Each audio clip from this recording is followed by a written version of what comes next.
direct the Middle East Perspectives Project here.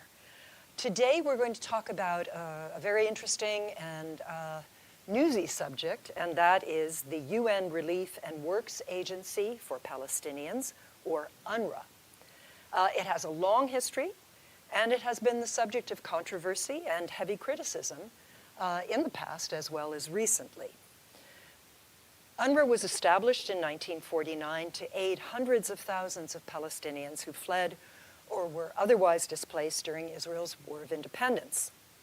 It now supports nearly 6 million Palestinians. It employs some 30,000 staff, many of them refugees themselves or the descendants of refugees. Now, the Israeli government has long had a contentious relationship with UNRWA. It has benefited from UNRWA's services to Palestinians, and at the same time, it has accused it of collusion with terrorist groups, including Hamas, which has governed Gaza since 2007, when it took power violently from the Palestinian Authority. In the aftermath of Hamas's brutal attack on Israel on October 7th of last year, Israel has alleged that a dozen UNRWA staff actually took part in that attack. Those allegations led a number of countries, including the United States, to suspend funding for UNRWA. Most countries have now resumed that funding, but the U.S. suspension continues. It was added as an amendment to the massive U.S. aid bill for Ukraine, Taiwan, and Israel that was recently approved by Congress and was signed by the President. So we're going to discuss all of these issues today, and I'm also going to take questions from the audience. You will find on your seat here at Stimson a QR code, which you have to hover your phone over and you can submit, and it will be, your questions will be interspersed with other questions online, and we'll endeavor to get to as many of them as we can. We want to have the fullest possible conversation, and we understand that these are really painful times for Israelis, Palestinians, and all of us who care about the Middle East. So we're going to do our best to address these matters with both gravity and civility. One last point, if you're watching this online, you can pose a question at www.stimson.org/questions. So let's get started. I'm going to introduce our speakers first and ask them brief questions. We're going to start with William Dury. William Bill, if I may, is the director of the Washington, D.C. office of UNRWA.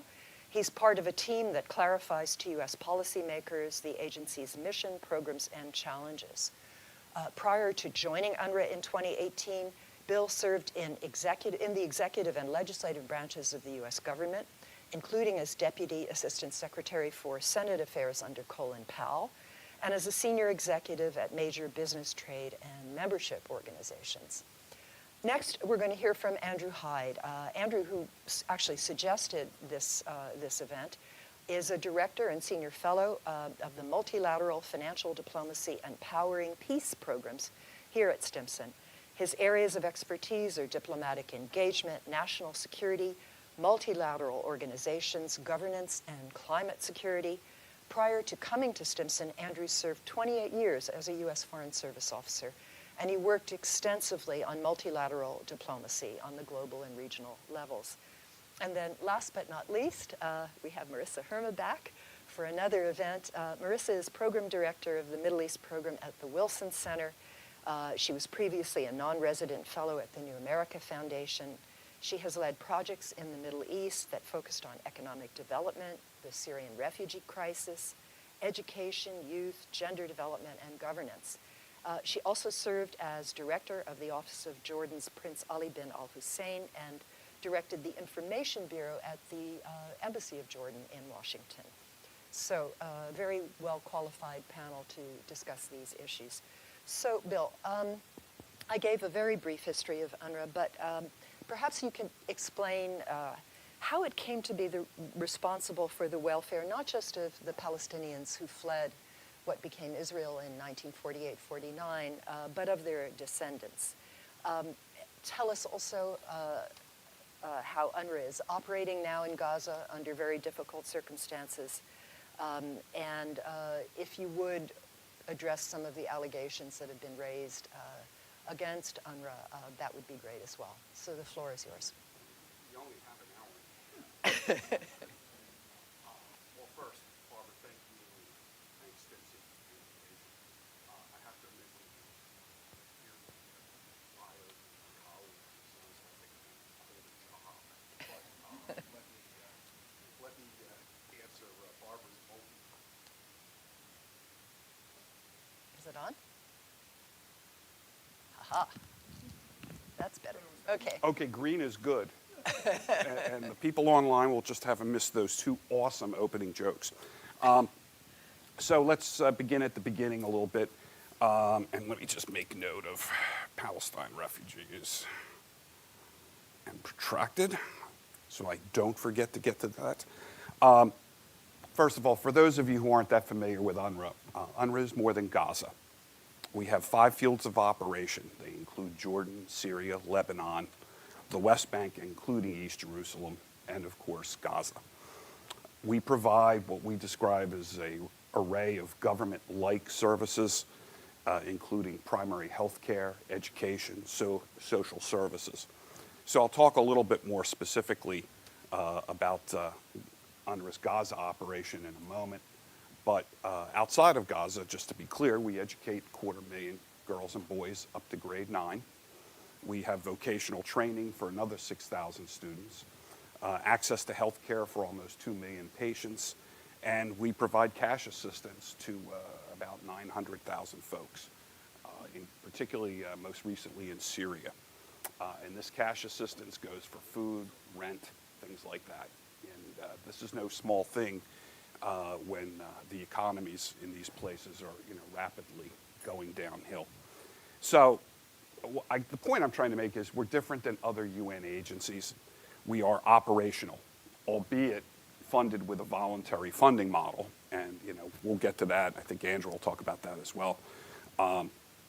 So if you run short of funds, unlike some humanitarian groups, you don't simply contract for less in the following year. If we don't have the funds, we have to shut down. We don't have the liberty of cherry picking. Like today, we're not going to teach 5th grade. It is an operational agency funded, again, with a voluntary model. So obviously, as all eyes are on Gaza, and although I shouldn't have to say this, I do, and also as a general rule, you never go wrong quoting the boss. Let me make a point about what my boss said shortly after October 7th. The attacks on Israel were horrendous. Devastating images and testimonies continue to come out. The attack and the taking of hostages are a flagrant violation of international humanitarian law. So let's be clear on that point. Now, what my boss also warned shortly after October 7th, though, has also kind of turned out to be prophetic. But you can't answer the killing of innocent civilians with the killing of more innocent civilians. So let me talk about our Gaza operation prior to October 7th, because it really kind of informs how we find ourselves as the humanitarian UN's backbone to the humanitarian response. Prior to October 7th, in Gaza, we educated 300,000 girls and boys up until 9th grade. We provided direct food assistance to 1.2 million Palestine refugees. So direct food assistance means that we brought it in. Every month, we were approximately 60% of the primary or basic food commodities coming into Gaza. When you combine that number with the 300,000 folks that the World Food Program was providing food vouchers to, you have a situation where you have 75%, of the Gaza population relying in some part on international food assistance. Well, we'd say it would be about 60% of their calorific need. And along with this, of course, there were also the array of social services that I talked about earlier. In fact, when you think about importing 60% of the basic food commodities, plus our payroll, plus other things associated with running the operation that extensively, you're a major part of an economy that my field director in Gaza described as a sub-Saharan economy. So you see that because of our pre-October 7 footprint, trucks, warehouses, schools, you are by necessity the backbone of the UN humanitarian operation. And I always say that simply because it does sound like a cliche, but when you look a little deeper, and perhaps I'm a touch cynical when I say cliche, but it really is true. I mean, because of what we are and what we were doing there prior to the 7th, we had the facilities, the people. We had 13,000 employees working in Gaza. Right now we have 2,500 of them still working. They're supplemented by another approximately 2,500 folks who are what we call job creation program staff. Basically, I think you pay them around $12 a day, and they help you out at the warehouses and such, moving things around, stacking, things like that. I think at least 1,000 of the 2,500 folks still on duty in Gaza are from our healthcare staff. We had 22 healthcare facilities in Gaza total. I think we're down to 6 still operational, but we have medical points at almost 100 of the shelters where we're operating. And last figures I saw were we were seeing about 20,000 patient visits a day. So we manage other things that we do. We manage fuel distribution for the UN, and I'll get to that in a second. We manage the Kerem Shalom crossing. In southern Gaza right now, we have, according to our field director this morning, 800,000 people are trying to relocate out of Rafah, and we're on the verge of seeing a reversal of all the humanitarian progress that had been made south of Wadi Gaza prior to May 5th. The UN has a truck count page, and if anybody's interested afterwards, just ask me. I'll give you or give me your card, and I'll make sure you get the address of the truck count page. I took a quick look this morning. It's only been 80 trucks at Kerem Shalom or Rafah since May 5th. And as you know, we need at least 500 a day. Also, I want to also emphasize, you can't sleep on this fuel issue because fuel is everything in Gaza. It's as important as food. Fuel powers the desalinization plants. Fuel turns the generators at the hospitals. We need fuel in order to drive the trucks to deliver humanitarian services. And we are doling it out with an eyedropper right now. We received just the other day 78,000 liters of fuel. The problem is you need 200,000 liters a day to sustain humanitarian operations. So in other words, it puts you in the position of deciding who wins and who loses. Are you going to give the power to the fuel to the desal plants today, or are you going to give it to the hospitals? It's really picking and choosing amongst a really bad set of choices. I'll hush up here in a second. Oh, look, it says before I close, 2 other issues. Yes. The West Bank is equally in terrible shape. The economy has cratered in the West Bank because of the movement restrictions. As many of you may have seen, our headquarters in East Jerusalem has seen increasingly violent demonstrations over the last couple weeks. No less than 3 fires were set at our East Jerusalem headquarters, one of them near a fuel depot. And it is, for folks who haven't been there, it's a densely packed neighborhood. It would have had horrific consequences. My friend and colleague, Adam Belukos from New York, he's a Mets fan, but he's all right anyway, added rock dodging and firefighting to his resume because we weren't getting a lot of support from local law enforcement to protect us. So let's also now talk about, actually, let me answer one of your questions. The issue of generational refugees is not unique to UNRWA. There are many generational refugee situations in the world. I will say this, though, Barbara, it's certainly the oldest. But that does not mean that we have either, in fact, the UNRWA and UNHCR, their definitions and things are actually quite consistent. But we also operate under different mandates. And so, for example, UNRWA's job is to basically feed, educate, and medicate until there's a just and lasting solution. We do not have a permanent mandate. It has to be renewed. Our boss is the General Assembly. And our mandate has to be renewed every 3 years. And that was renewed last year until, I think, June of 26, if memory serves. We also do not have a mandate to resettle refugees. That's just not the job we're given. And in fact, for folks who are fans of transitioning us to UNHCR, they should remember that the UNHCR's first preference is to return them to their original location. So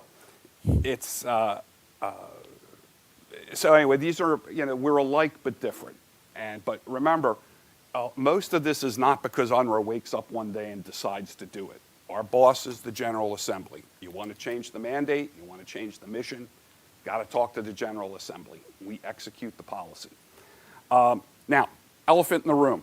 Yeah. So, whenever your boss calls you on a Sunday while you're trying to watch a football game and says, I'm coming on Wednesday, it's not good, he certainly wasn't kidding. So we all know about the allegations, Barbara talked about them, about 12 UNRWA employees. And incidentally, one of the challenges is that the narrative shifts. It is now 14 employees. 5 were dropped, 7 were added. It is a bit of a floating crap game, I believe the term is colloquially, keeping up with it. And you're going to be shocked to learn that I think that the agency and the UN's response writ large was quick, it's decisive, and frankly, it's ongoing. Okay? First thing the Commissioner General did was terminate the employees involved. Well, 10 of them, because 2 are dead. Although I'm sure some people would like to fire the dead ones too. But moving on. The Secretary General immediately ordered an Inspector General investigation. The technical term is OIOS, Office of Investigative Services, but for our purposes, think of it as the UN's Inspector General, the highest level investigative body at the United Nations, and like an Inspector General, maintains budgetary and operational authorities, independence of their own. The other thing that the Secretary General did was he ordered an independent outside review of UNRWA's neutrality operation. Now, again, never hurts to quote the boss. The shame of it was that my boss had already come to that conclusion a week before the accusations about our employees.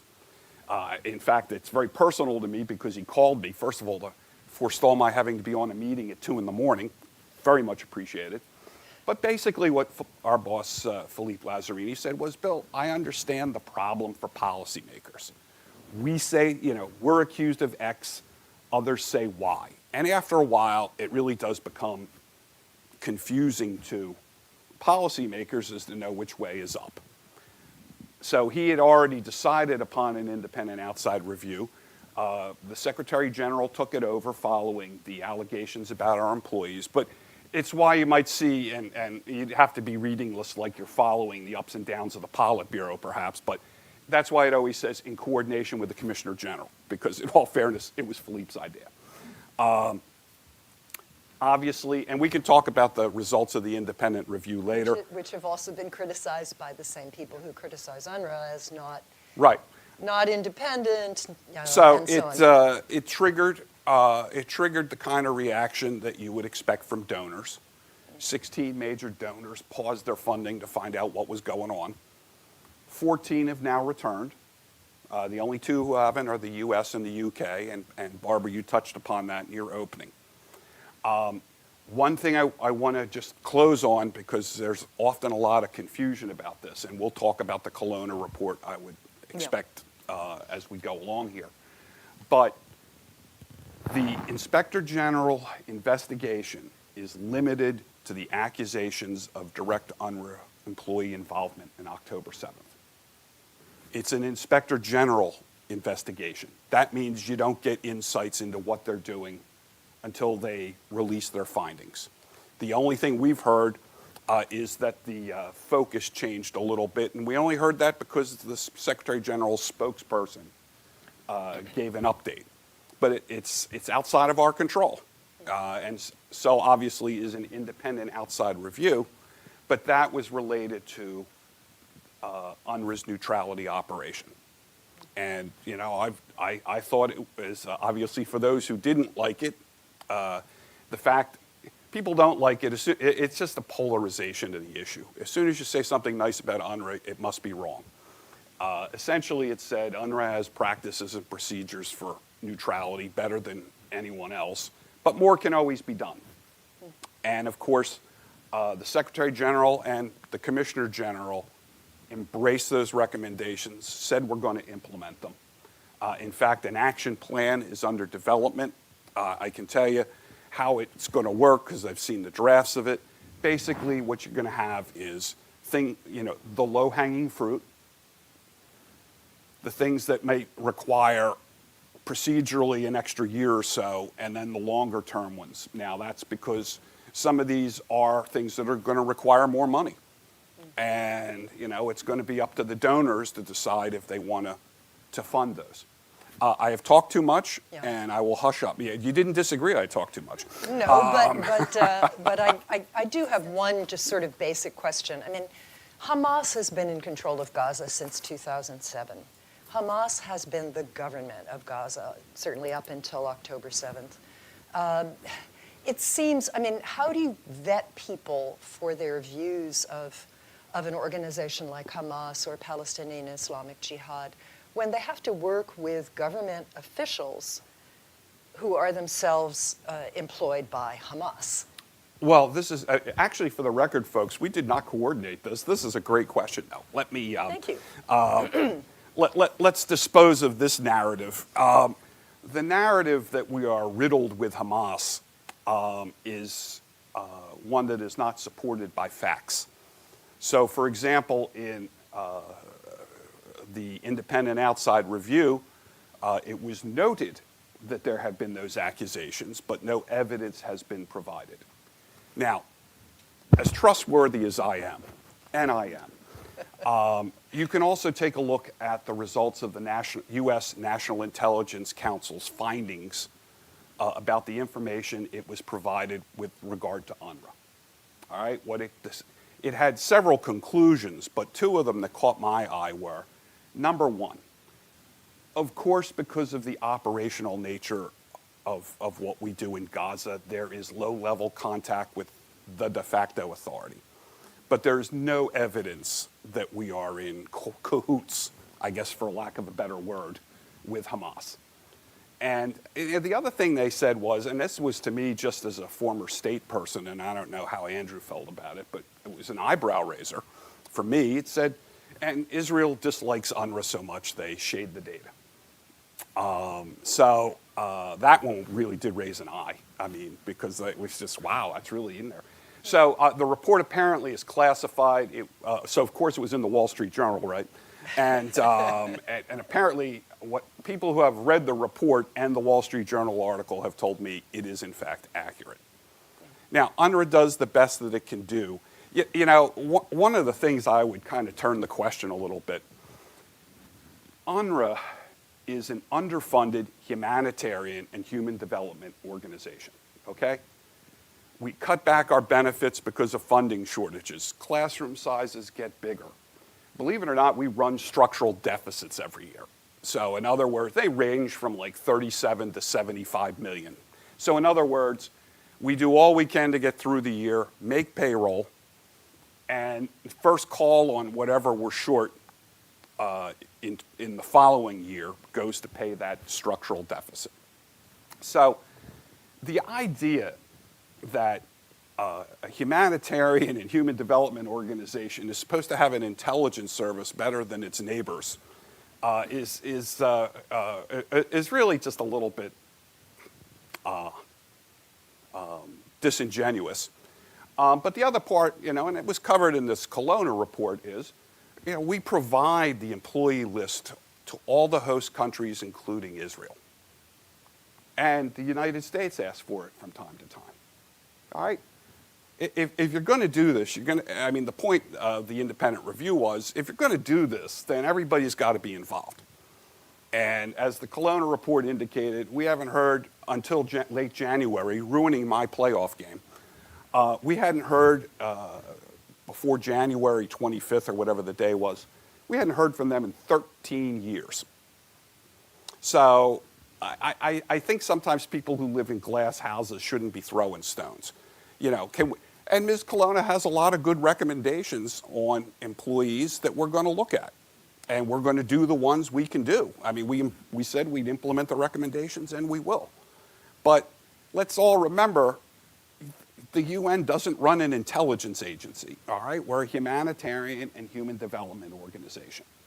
So I think, generally speaking, and the challenge of our time here is that people of goodwill can disagree. And people of goodwill, though, can give the other side the benefit of the doubt occasionally. But what we've seen in this issue is there is no goodwill.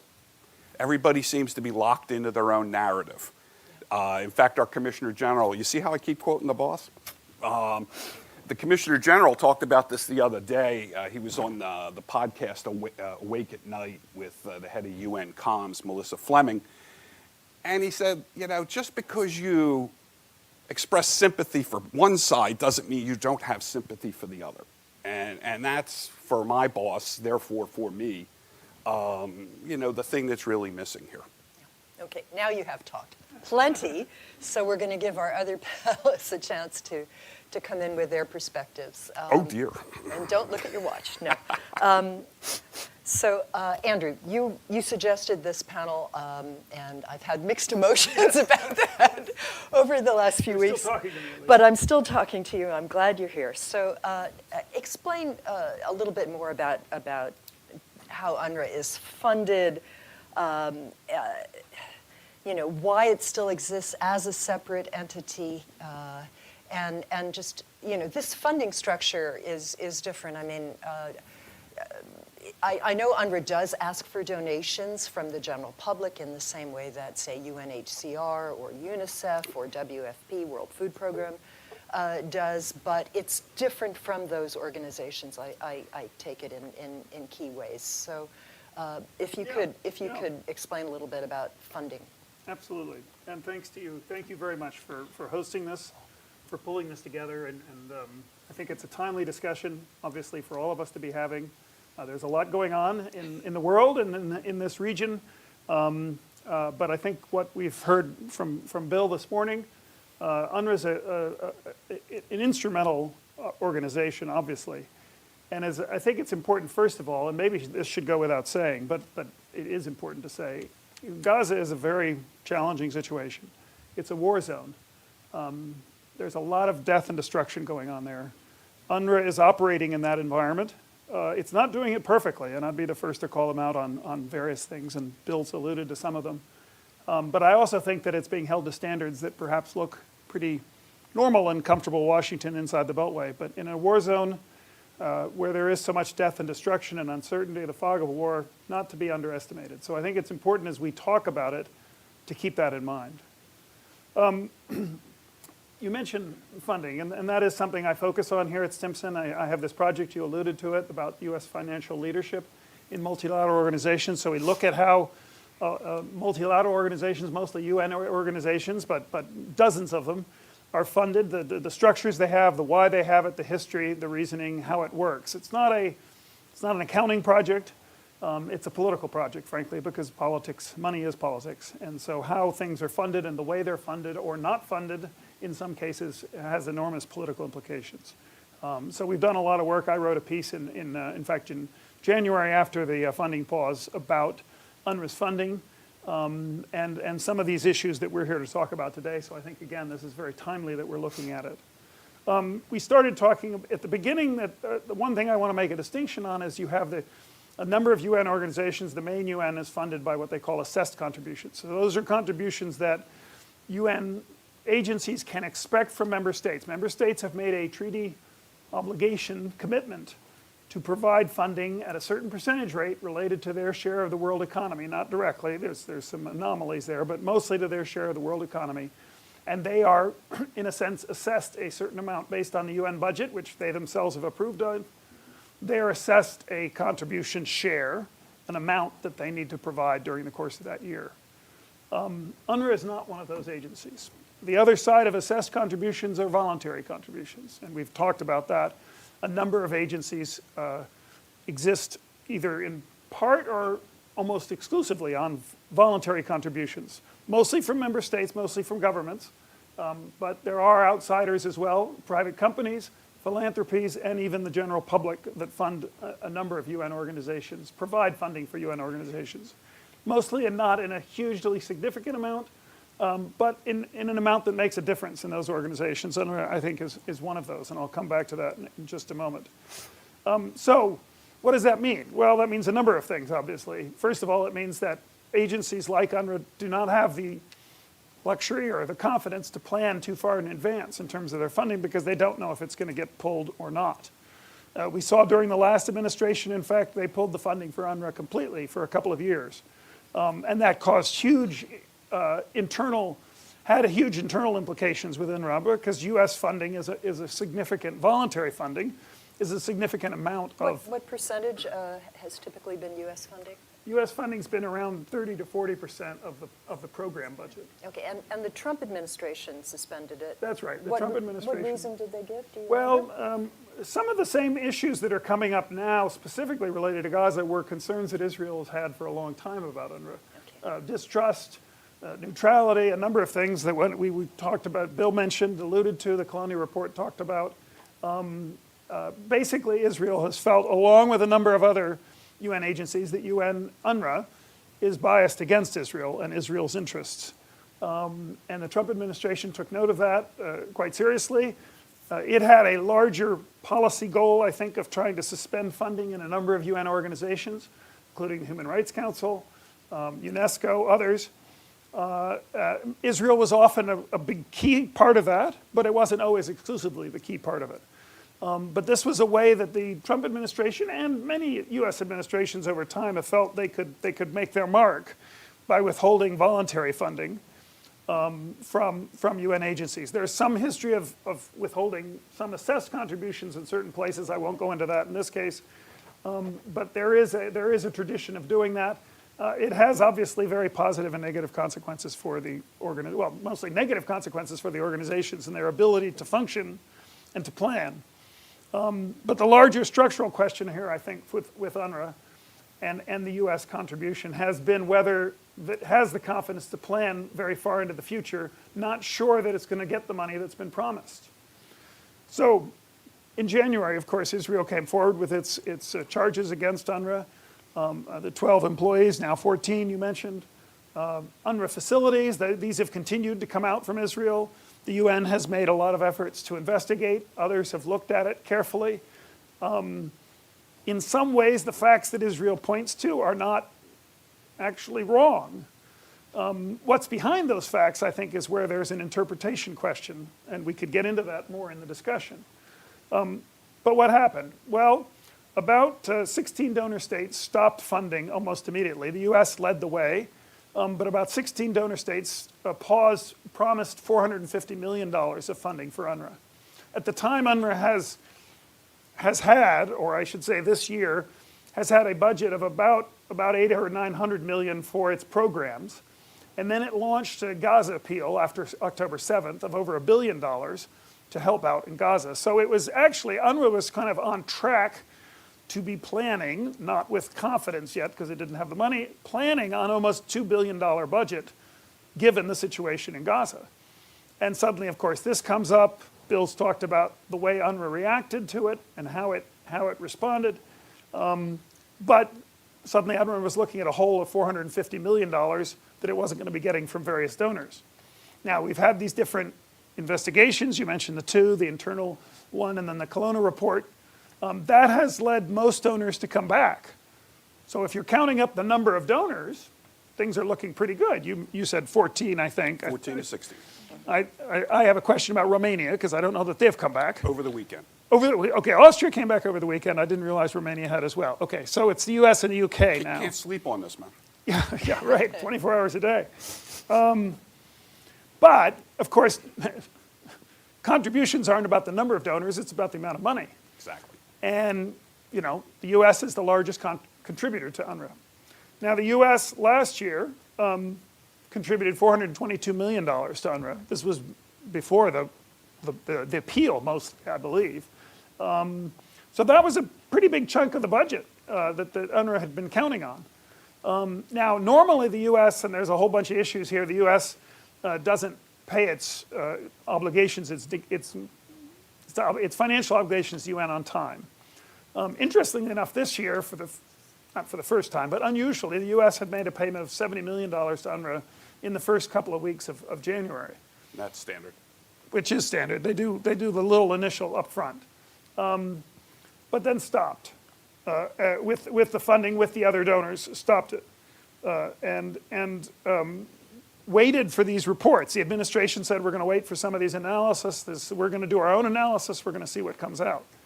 Now, Barbara, you mentioned in your introduction that actually Congress imposed the funding pause for a year as part of the Ukraine bill. Actually, I think it came earlier. It was in March. It was part of the funding package for the State Department and a number of government agencies. It was about March 22nd, 23rd. That's correct.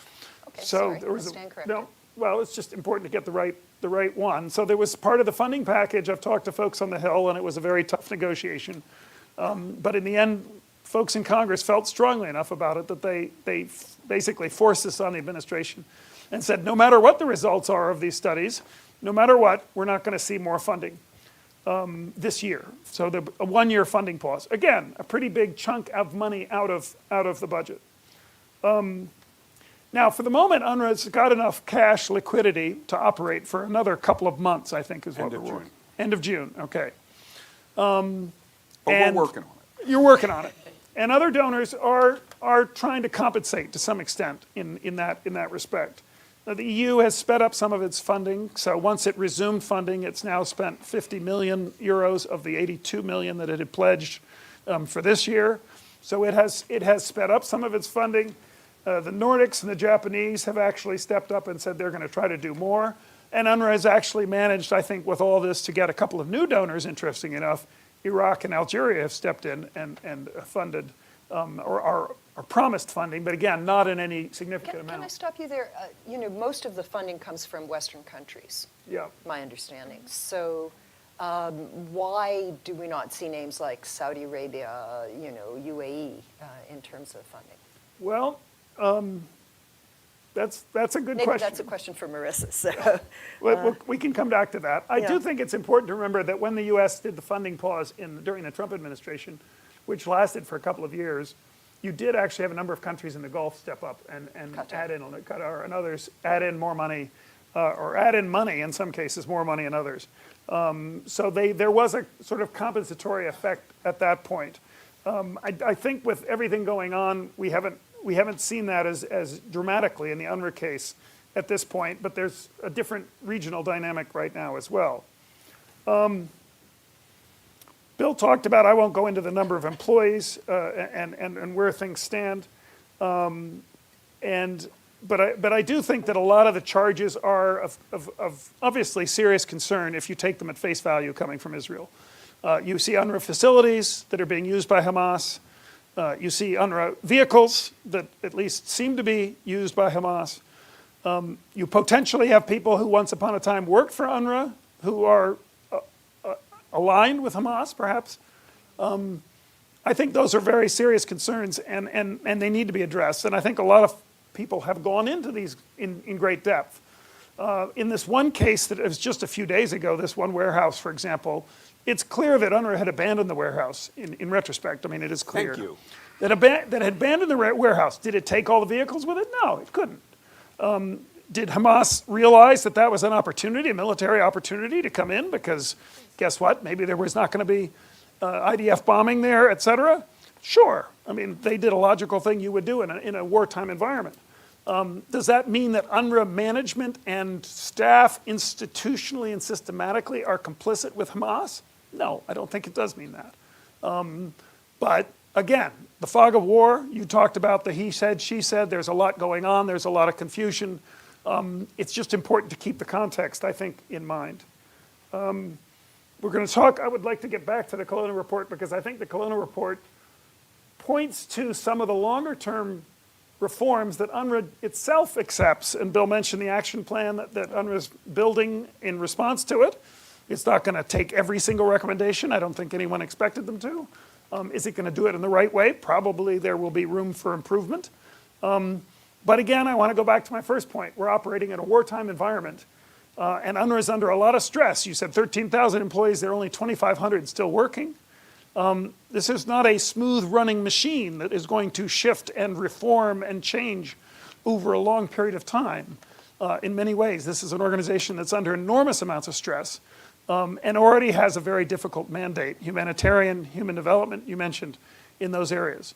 It is also an organization that has an infrastructure within Gaza which is, I would say, irreplaceable in this environment right now.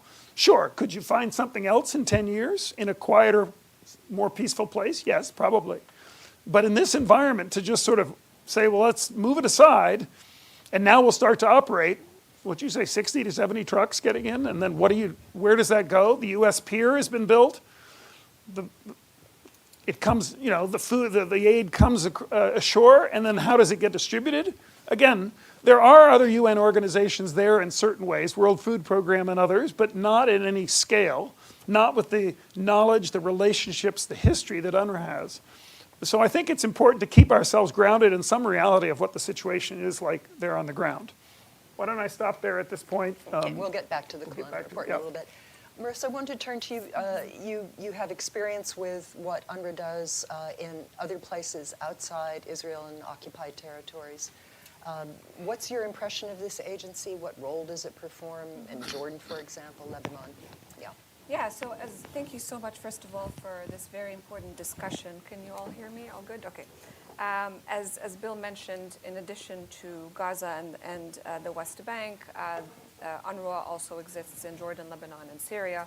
I'll zoom into Jordan and Lebanon. Syria is a little bit more complex, but there is a dimension that I will get to also concerning some of the Palestinian refugees registered with UNRWA that ended up in Jordan currently. So with a country like Jordan, there are about 10 camps. And I think in the mindset of most people who have not been to Jordan or have not driven in Amman, for example, where there is a refugee camp, UNRWA refugee camp, you get a sense that it's sealed off from the rest of the city, and it's not the case. A lot of these camps have become part and parcel of the cities and towns that they are hosted in. And so the community is intermingled with others. In the case of Jordan, there's about 2.4 million Palestinians registered. And of course, those include the descendants of the Palestinians who were expelled or forcefully fled from Palestine in 1948. That aspect of it is important. We're talking about a very large number of people. Now, with these cuts, particularly significant cuts to UNRWA, a government, a country like Jordan, which has very scarce natural resources, its economy has been struggling for years, particularly post-pandemic, and now with the war in Gaza, the economy is also negatively impacted from tourism to trade. And so this is going to add more pressure on the government. The government spends about $1 billion a year on Palestinian refugees in terms of infrastructure and services. And of course, as Bill mentioned, the services that are provided are, human development services. It's health, education, vocational training, and other capacity building programs that are essential for a lot of these Palestinian refugees. And so, again, this is going to add more pressure on a country and a government that is also grappling for with another refugee crisis, the Syrian refugee crisis, with the presence of more than 1 million Syrian refugees. Of course, as Bill mentioned, the other refugees are dealt with by UNHCR, but that's certainly something that adds a lot more pressure on Jordan, which is, if we talk about how, like, the top 3 countries that are impacted by what is going on, or top 4 countries that are impacted by what's going on in Gaza today, it would be Israel, the Palestinian territories, Lebanon, and Jordan, because of close proximity, because of its relationship with the Palestinians, its historic role, but also the fact that many families in Jordan are also of Palestinian origin. I was born and raised in Jordan. At this point, there are so many intermarriages amongst Jordanians, commonly referred to in Western literature as East Bankers, and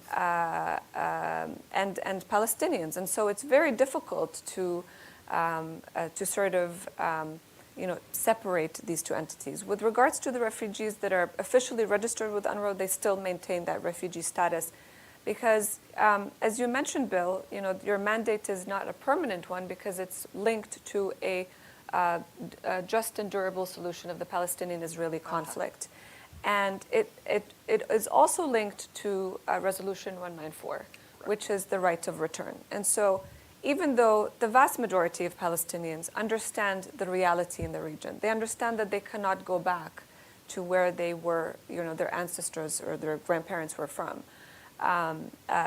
if there were to be a resolution.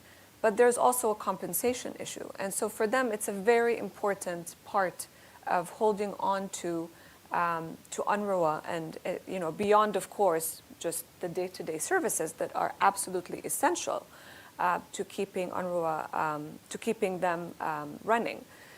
So with Jordan in particular, this is a very essential component.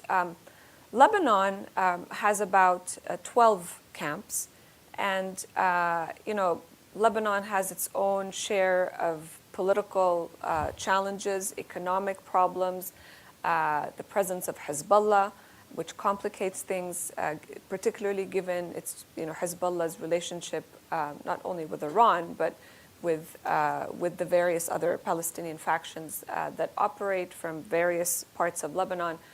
But the reality of the situation is that UNRWA is again essential to the Palestinian refugees in those 12 camps, with regards to health, education, other basic services. I was reading different, recent reports, and UNRWA services basically reduced the Palestinians living in poverty from about 95% to a little bit under 80%. So even with UNRWA services, we're talking about 80% of Palestinians living in poverty. In Jordan, the situation is a little bit different because a lot of them actually have Jordanian citizenship. Yeah, I have a question about this for you and also Yeah. for Bill. This is one of the things that was raised. There was a hearing in the House Foreign Relations Committee on Friday where this was repeatedly raised, the idea that how can they be considered refugees when they also have citizenship, for example, in Jordan. Now, this is not the case in Lebanon, but it is the case in Jordan. Exactly. So, and I'll get to that. But in Lebanon, not only do they not have citizenship, but they're completely shut out of the national economy and of the healthcare system publicly, and they're priced out of the private healthcare system or education system. I mean, the Lebanese themselves at this point can barely afford private schools, for example, right? So it absolutely impacts the Palestinians there because of the absence of rule of law in many parts of Lebanon. You see more violence and more crime in some of these camps, and that, of course, is always a matter of it's a very serious challenge. But without UNRWA, you're going to see a lot more challenges and a lot more problems.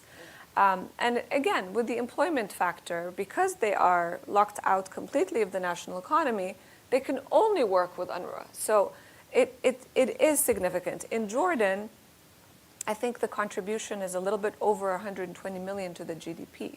And we're talking about a small GDP. We're talking about a small, like a lower to medium income country. So those contributions are quite essential. And Andrew, you were talking about how when the Trump administration cut out funding, that some countries in the GCC sort of stepped up. It's because the Jordanian government had no choice but to lead the effort globally and, of course, regionally to fundraise, because this is a matter of survival for them as well. When the unemployment rate in Jordan for youth is around 40%, if you completely shut off UNRWA and all these people, the 7,000 to 10,000 employees of UNRWA in Jordan, lose their jobs, and then of course you have graduates that are coming into the labor market, then you're going to create more economic uncertainty and instability, which almost always with everybody's sentiments right now, there's a lot of anger and there's a lot of pain, as you've described, across the region because of what's happening on both sides. And so this will just only add more fuel to the fire. It will just, you're going to see a lot more, like I think a mix that is quite disconcerting with the political and economic coming together. So UNRWA is essential because I think for the countries in the region that are already hosting Palestinian and Syrian refugees, they need more support from the international community. Lebanon is important for the United States for many reasons. Jordan is a key ally of the United States on many fronts. And we've heard this from King Abdullah to the Prime Minister, to the foreign ministers, to others, that UNRWA services are vital for the survival, just the basic survival of the Palestinian people. And if we remove politics completely from that discussion. It cannot, we've talked about this sort of reform, the recommendations of the report. Any allegations should be taken very seriously. UNRWA did the right thing. This is highly important, allegations of terrorism. But we've known for more than a decade that there are reforms that are needed. It's not a new story. Reform takes time. You don't completely dismantle an organization if some things don't work. I think the United States and others learned that lesson in Iraq when de-Baathification happened. You don't just completely dismantle the entire infrastructure. If you do so, you have to have an alternative in its place. In my conversations with some of the EU officials who work on humanitarian issues, their talking point, I think, is a very important one. Okay, so you want to dismantle UNRWA in Gaza and the West Bank. Okay, so, and then you want to come up with another UN agency of some sort to take its place. Great.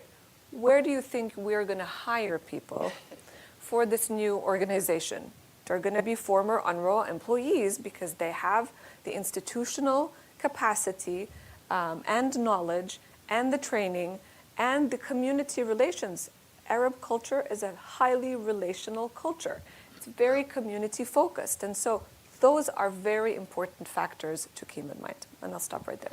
Appreciate that. The one other, if you could touch on this, and also, Bill, what about how many Jordanians are both classified as refugees and also Jordanian citizens? Are there figures for that? And why is that? How can that be that you can be a citizen but still be considered a refugee? That's a very good question. Well, I think this goes back to Jordan's very special relationship with the Palestinians. It was a decision made at the time by King Hussein in order to ensure that Palestinians are part and parcel of Jordanian society. But we also know that we've seen waves of refugees into Jordan. So 1948 was not the only wave. So I think those who have Jordanian citizenship are amongst the first and second waves, and others, primarily from Gaza, for example, do not. Exactly. And that is the distinction. Those who do were the ones that fled earlier. The vast majority are from the West Bank. That's correct. And again, beyond just the refugees that are officially registered and considered refugees, you have many families who, before 1948 were in various parts of Palestine at the time and then have moved and intermarried. And so there are lots of families who see themselves as of Palestinian origin that have very strong ties to the different towns and villages that they are from. But how do you have that? I mean, it's a travel. It allows them to travel freely, allows them to work in the economy. I think it was a sound decision to ensure that you have more contribution from more people to the economy. And we're seeing this done differently now with the Syrian refugees, because you don't have Syrian refugees who are granted Jordanian citizenship. However, the government, in coordination with UNHCR, opened up opportunities for Syrians in the national economy, but limited those opportunities to the sectors where there's no competition with Jordanians, because it's a touchy topic with regards to high unemployment. And so I think there are some political decisions that are part of this, that was part of that, but also a very strong economic case made for it. Yeah.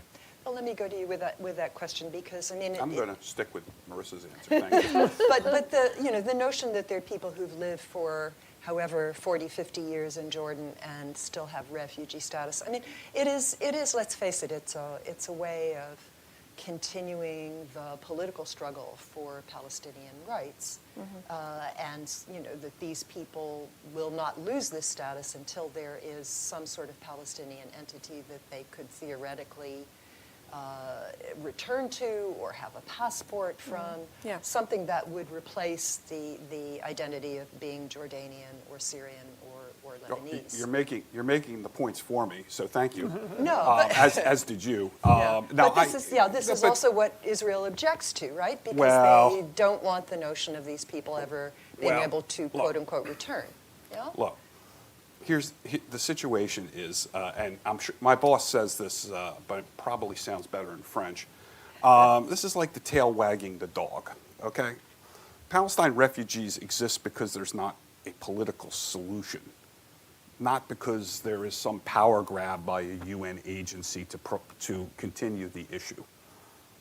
And there are folks, the way my boss, Deputy Commissioner General DeMeo, has said it, I thought she said it best, is one of the things that's been interesting since October 7th is they now say out loud what they used to whisper.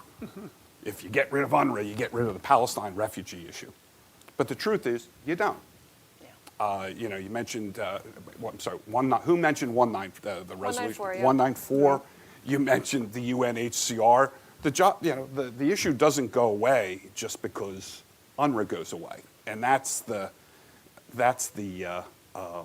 irony in all this. And I mean, look, Andrew, I have to talk about the Trump administration just because, as a former appointee of George W. Bush, it just really amuses me.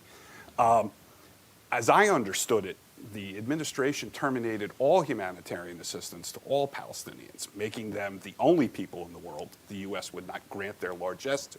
That's true. I say that because, as a former Republican Hill staffer, I may have done a little UN bashing in my youth, and but the truth is, it's always easier to bash the UN than it is to justify a horrific policy decision.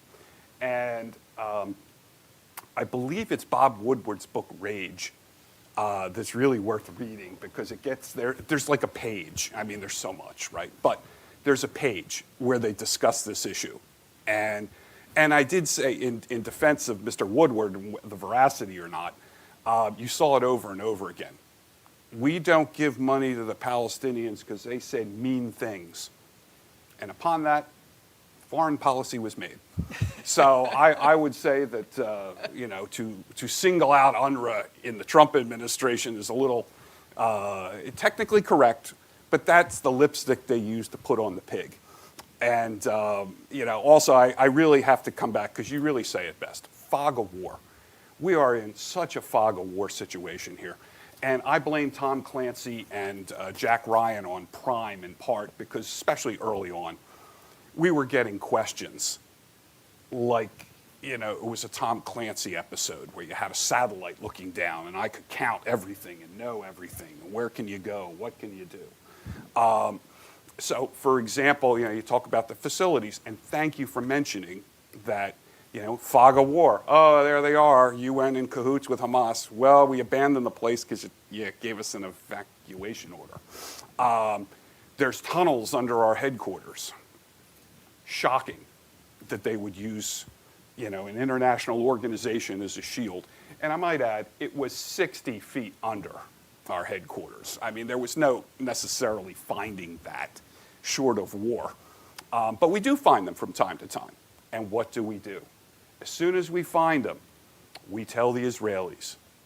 We demarche the de facto authority, and in fact, we tell the world in press releases what we found, and then, at some personal risk, we inject the cement into those holes.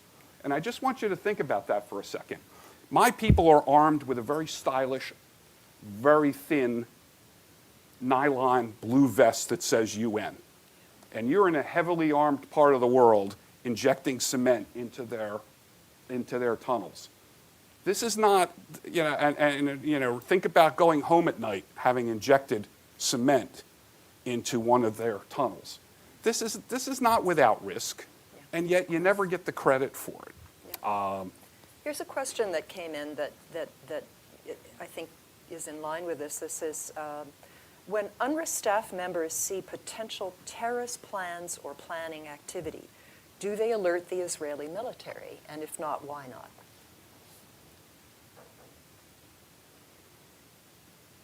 I have not heard of any instance where an UNRWA employee has been tipped off about a Hamas operation. I mean, I'm just not... The question is not being tipped off, but if they stumble upon something what that looks what does like... stumble upon mean? I mean, at one point, I mean, you have to understand, like, this is like the world's worst game of whack-a-mole, okay? One time, they accused us of transporting Hamas rockets in our ambulances, okay? Turned out to be stretchers. Another time, they accused us of storing arms for Hamas. Again, empty facility that we came back and discovered it. So what did we do? We told the Israelis. We brought in UN Mine Action Service to safely dispose of the stuff. I mean, it is, this is, and thank you for saying it, this is an underfunded humanitarian human development organization working in one of the most complex spaces in the world. But there is an established dialogue between UNRWA and the Israelis on security issues, right? So, sure, I mean, to some extent, for this very hypothetical question. And Andrew, look, you're not 60% of the basic food commodities prior to October 7th coming in without having a good relationship. Right. I mean, I witnessed it. I mean, and I was really proud of both sides, because it was professional working with professional to get the stuff in, get the stuff out. It was really something to behold. There's also, I want to get to the Kelowna report and the recommendations in a minute, but there's also a question here that's interesting. What measures of effectiveness did UNRWA use to determine success in its efforts in developing Palestinian society prior to October 7th? Is this something you tried to measure periodically? Interesting question. Yes. Believe it or not, especially with my pedigree, people are always surprised I took the job with UNRWA 6 years ago. And I might add, I wasn't sure I had a job because I accepted the job right after they cut the funding. So I wasn't even sure I was going to get a start date.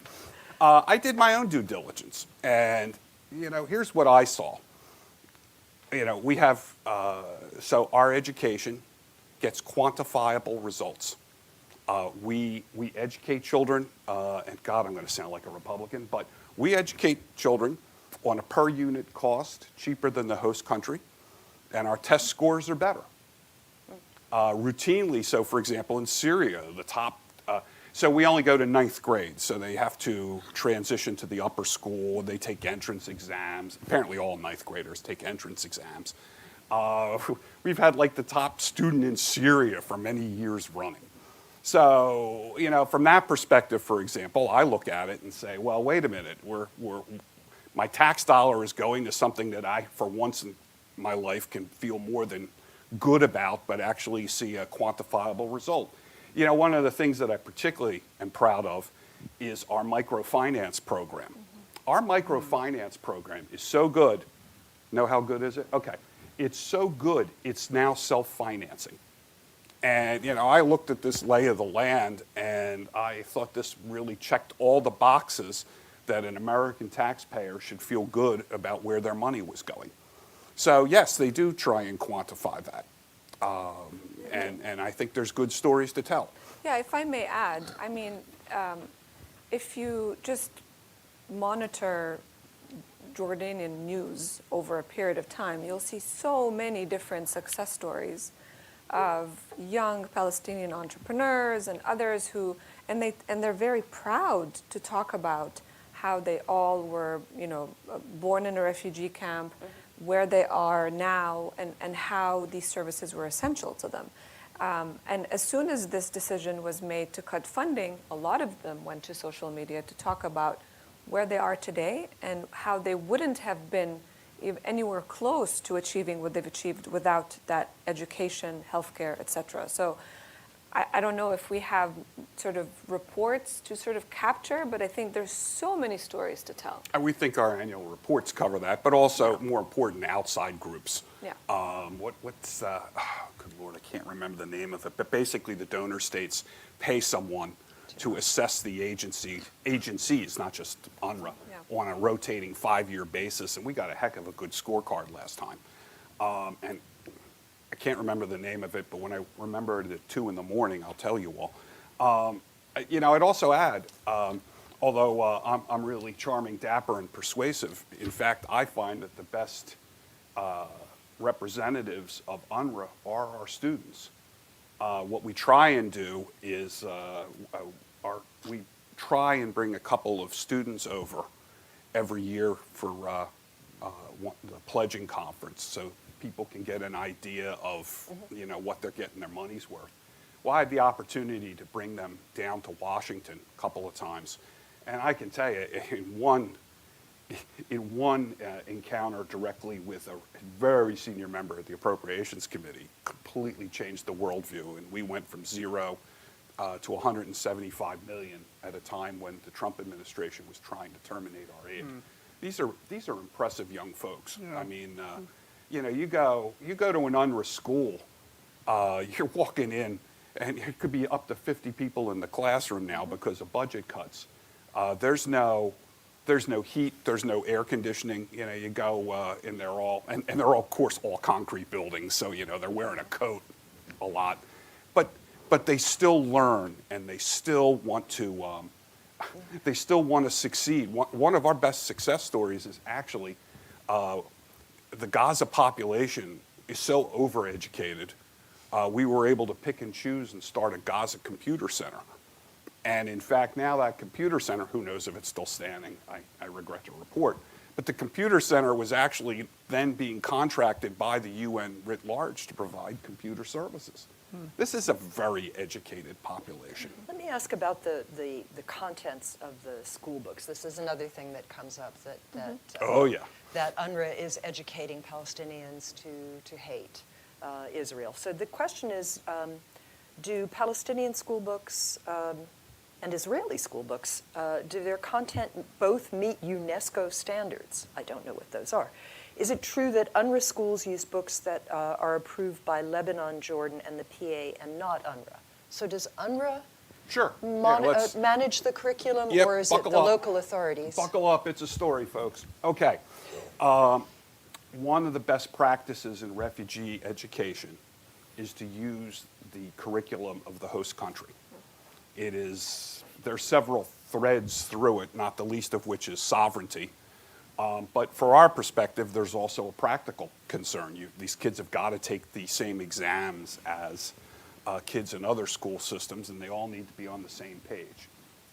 But we are the UN, so we do review every page of every textbook against UN values, age appropriateness, UNESCO standards.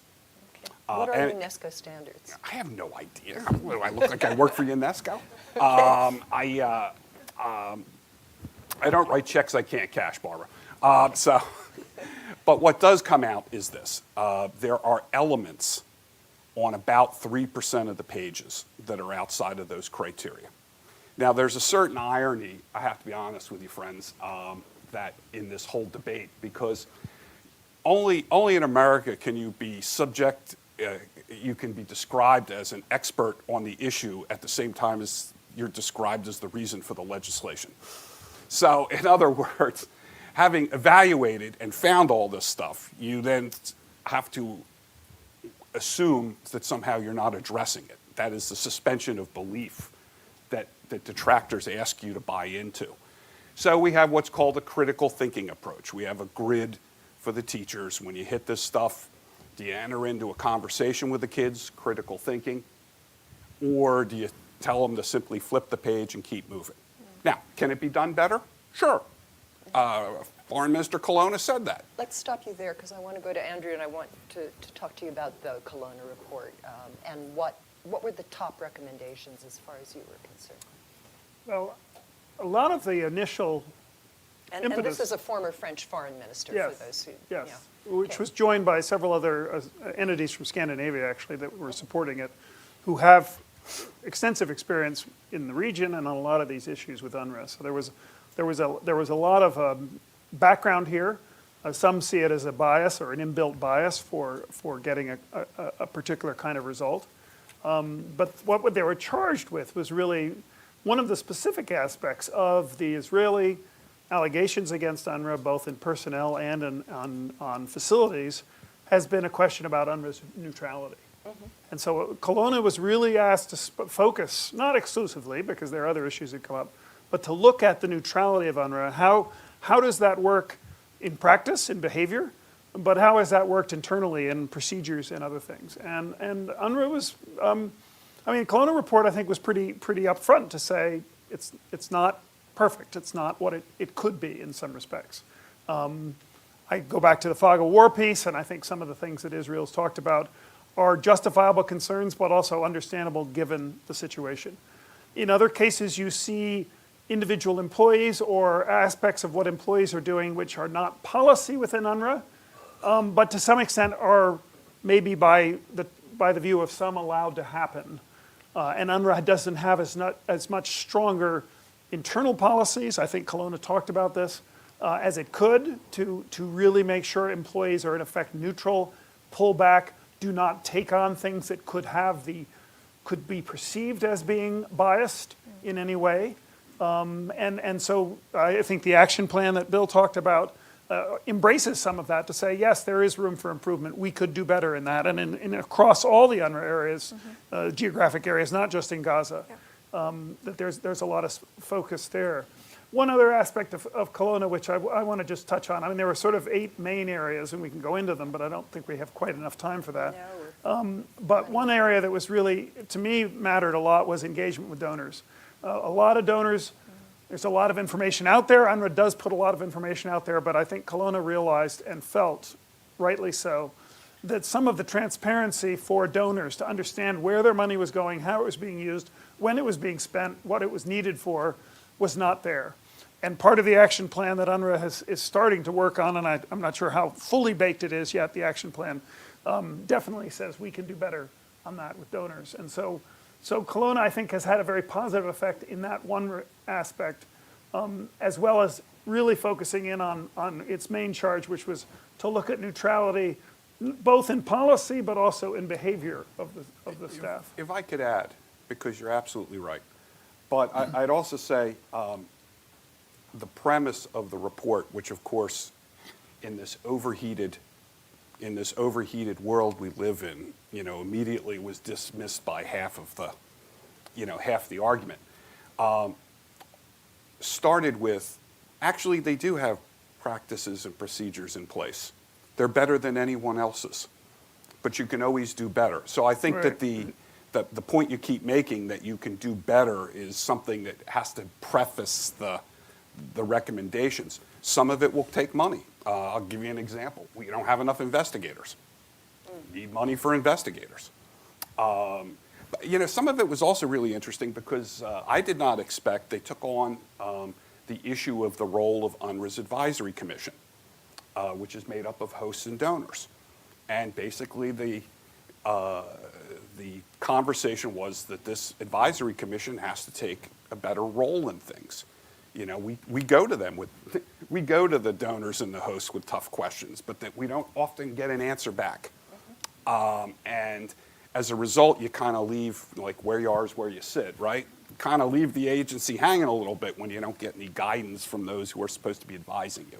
So it really was a very interesting, far-ranging report. And again, like we talked about, there's going to be things we can move on quickly. There's going to be an interim and then long-term steps. And don't sleep on the fact you're going to need money to do some of this. Some of it isn't because we didn't want to do it. Some of it is because when you're running structural deficits every day, when you're increasing your class sizes, when you're not putting any money into an infrastructure-heavy organization, things got to give. And you know, the priority is first and foremost to always deliver services as best you can. Yeah. Marissa, coming back to you, if I may, there are a number of questions also about the funding structure. You know, why has it developed that it's mostly Western European countries that are funding? Why isn't it possible to have Arab governments be part of the regular donor structure more? Why do they tend to do their own thing bilaterally, is what we typically see? Yeah, that's a really good question, and I'm not sure I have a comprehensive answer. But I think you're right, spot on. A lot of these GCC governments, let's face it, those are the governments who are able to support more generously. They prefer to do more bilateral support with the host governments. We saw that even with the Syrian refugee crisis. Very few, maybe with the exception of Qatar, were giving UNHCR. And others wanted to give aid bilaterally. And I remember when the Zaatari camp was sort of up and running and was more populated, you could see that some of the prefab homes had, the different flags of the different GCC countries. That's sort of how they want to do it necessarily. They don't necessarily want to do it under the UN umbrella. But I think there's also another component to UNRWA in particular. I think for anyone like myself who grew up in the Levant, we know what UNRWA is. We would drive past it or have met somebody who's gone to schools or have worked there. And so the raison d'etre of UNRWA and its functionality is very clear because there's a lived experience. But for the GCC countries, that does not exist. We don't have UNRWA operations in any of the GCC countries. But I think that has to be part of the conversation with the GCC, that we cannot rely on Western governments only to be funding this, especially when the United States is funding 30 to 40%. Yeah. And this is a point the Secretary General makes over and over again. Yeah. I mean, pushing forward, it's hard to talk about the proverbial day after, but one could imagine a reorganization of all of this if at some point there was something that one could call a Palestinian state apart from an entity that has UN membership but no physical location anywhere in the world. Yeah. The goal of every UNRWA Commissioner General is to be the last, because that means you're turning the keys over to someone. And in fact, it's not widely known, but UNRWA is actually built to be turned over to someone else. First you see it in your temporary, your 3-year mandates, but you also see it in, we don't pay international rates. We pay local comparator wages. And that's a very smart thing. Of course, people who get local comparator wages may dispute that, but it's a very wise thing, because if you're going to turn a system over, an education system over, a healthcare network over, you can't bankrupt those who are going to inherit it with a cost structure that they cannot handle. Yeah. there's actually a question about why, for example, the functions of UNRWA are not simply turned over, say, to the Palestinian Authority on the West Bank. Why does it stay with you? You mean at this point, or yeah, in the yeah. future? The question also asks wasn't it turned over to Hamas in Gaza? But I don't think we'll go there. I'm not sure that would be helpful at this point in time. But we why? operate under a mandate from the United Nations General Assembly, and until the General Assembly tells us to do it differently, we do it the way we are instructed to do it. But also, the fact that the Palestinian Authority exists does not mean that you have fully functioning structures of governance and government services. I mean, the PA has lost so much credibility in the West Bank in particular because of how poor these services are. So, Yeah. And it's true, actually. The big difference is, to your point, is UNRWA pays on time every month. And we kill ourselves to pay on time every month. I mean, two things about that. Actually, the real unsung hero of UNRWA is the CFO, because he has to take pledges, actual donations, bills he can put off, and then structure a payroll every month. How are you able to pay people in Gaza under these conditions?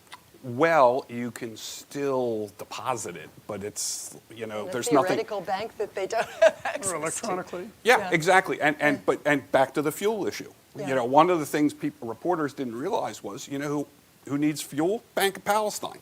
Sure. Because you can't run in the buildings that still exist, you can't run ATMs without power. And now they can't bring in cash to replenish the machines. So you're right. I mean, this situation in Gaza has a million different facets that people, I wouldn't have thought of it until someone hit me over the head with it. But going back to that question for a moment on the Palestinian authorities, not the authority itself, I think it's important to talk about in the different places where UNRWA operates, it operates under different rules as to how it can deal with the de facto authorities or not. Yeah. In the West Bank, there is a dialogue relationship with the Palestinian Authority. In Gaza, there's a very strict policy in terms of no contact with Hamas. There has been before October Right, 7th. even as October the 7th. as the Before U.S. October National 7th. Intelligence Council said, they deal with them only enough to do their job. Yeah, yeah. It's very limited. It's very, and in Syria, I'm guessing it's more on the Gaza side. Lebanon, Yeah. maybe something different. So, Yeah. so it's important, I think, in the context of that one comment you have, not to equate all of these things in terms of who UNRWA can or cannot or should not be dealing with, who represent Palestinians in some form, willingly or unwillingly. We are just about at the end, amazingly. We haven't mentioned that, is it 200 UNRWA employees have died in Gaza? Thank you, because they're trying to work it in at some And- point. We yeah. have lost 189 of 189. our colleagues.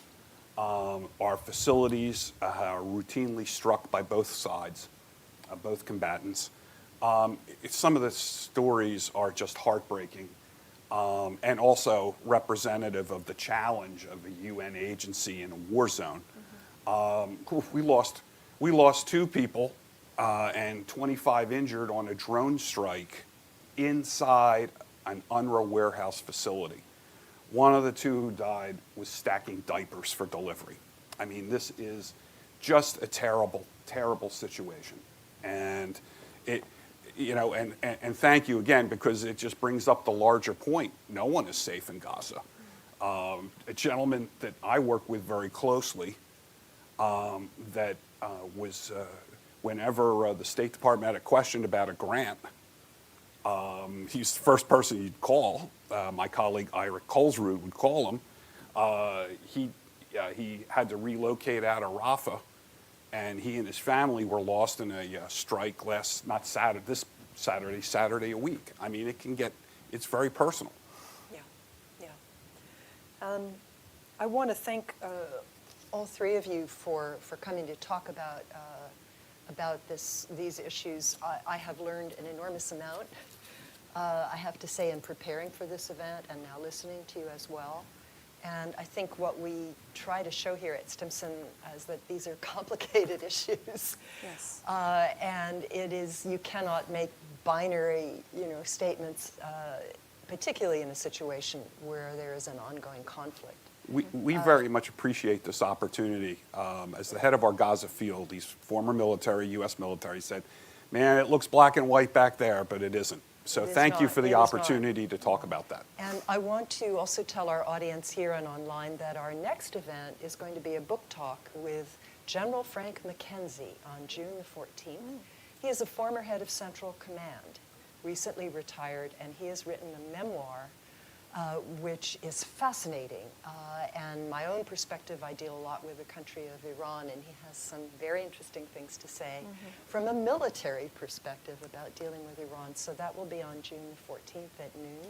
And I want to thank all of you here at Stimson and those who are joining us online for coming today. And thank you, Ian. Appreciate it. Thank you, Thank you Barbara. very much. Thank you.